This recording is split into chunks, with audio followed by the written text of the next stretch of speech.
Hey YouTube, hope everyone's well. So today's video is going to be on something that a lot of you have asked me recently, and that is where I would invest a spare 10,000 today.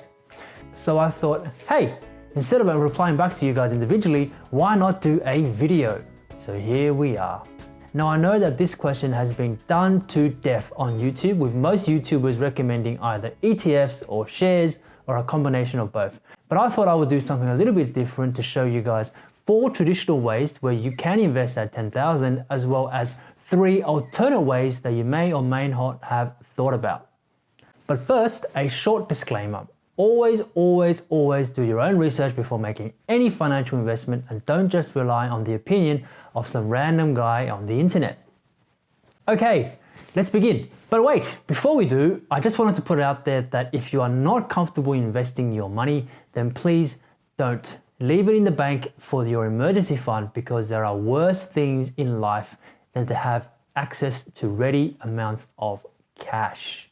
As events in the last few months have shown, building up your emergency fund for a rainy day, or even to capitalize on opportunities as they present themselves, is not the worst idea out there. In the current market, I'm sure you can find a high interest earning savings account around 1.5 to 1.7% per annum. Okay, so now let's get into the first method of investing that $10,000, and that is to invest in paying down high interest debt. Look, it's boring, I know, but think of it like paying yourself first.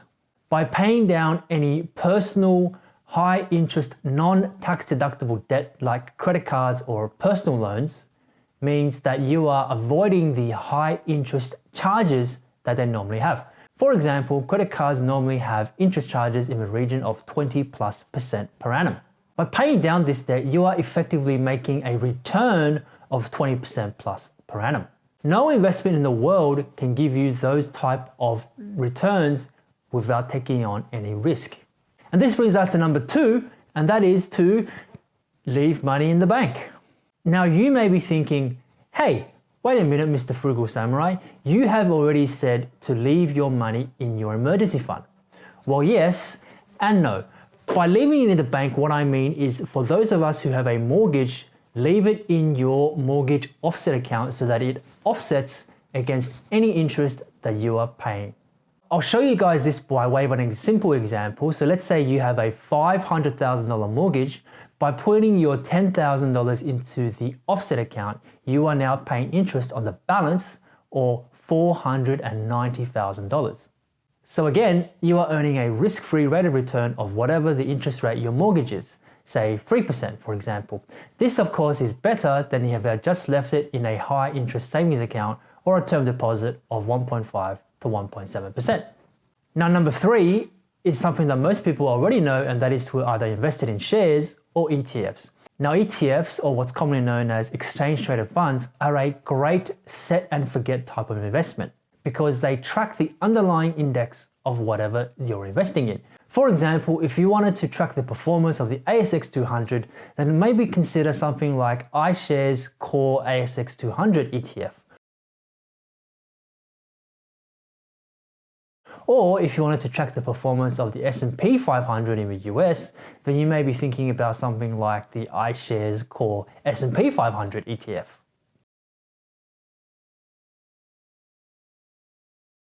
Of course, you can invest this 10,000 directly into shares, either as a lump sum purchase, or you might want to think about, say, $2,000 every month over 5 months to take advantage of dollar cost averaging. Dollar cost averaging is when you consistently put money into the market at regular intervals for a regular amount to smooth out any fluctuations in the price that you buy at. So this brings us to number 4, which is something that many of us may not have thought about, and that is to invest this 10,000 into our superannuation as a form of pre-tax contribution via salary sacrifice. Now, before I get spammed with comments, which never happens, yes, superannuation is something much further along down the track, and yes, superannuation is something that I won't be able to access until I retire. But the thing is, superannuation is actually one of the most tax beneficial investment schemes out there for everyday Australians. This is because super is taxed at 15%, whereas our standard marginal tax rate for the average Aussie is 32.5%.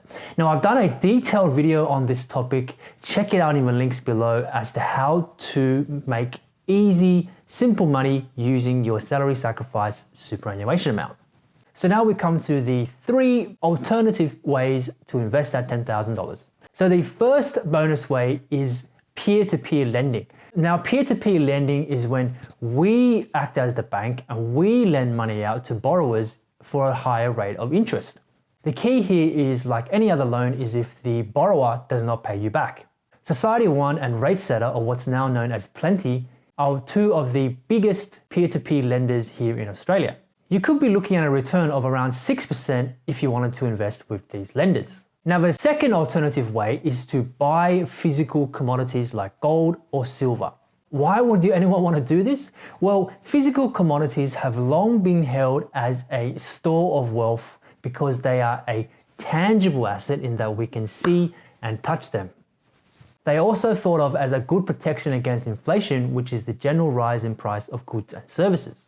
Now, I know many of us would prefer to buy the commodity ETF instead, but if you actually wanted to see and touch your investment and not worry about fluctuations in the market price every day, then there are worse places that you can put your money than buying a gold nugget. What you see here also is that the gold price has actually doubled in the last 5 years. Now, the third and final way to use that $10,000 is to start up your own business. Now, I don't mean a traditional bricks and mortar type business. No, I mean something that you can start up online via e-commerce. Because it's never been as easy as today to start your e-commerce career. For a couple of $100 and a few hours of your time, you can have your e-commerce store up and running. All you have to do now is to find a suitable product or service to sell to the marketplace. If you wanted to get some inspiration, then why not check out sites like Shopify or Amazon? Whew. Well, there's a fair few ways in there, boys and girls, in terms of how to invest that $10,000. So I hope you enjoyed this video and it gave you some tips in terms of what to do with that money. Like always, whichever way you decide to go, always make sure that you understand the risks before jumping into any investment. And before you go, do me that big favor, click on that subscribe button below so you'll never miss out on my weekly videos. Click on the bell, turn the notification on, and I will see you guys next time. Bye bye.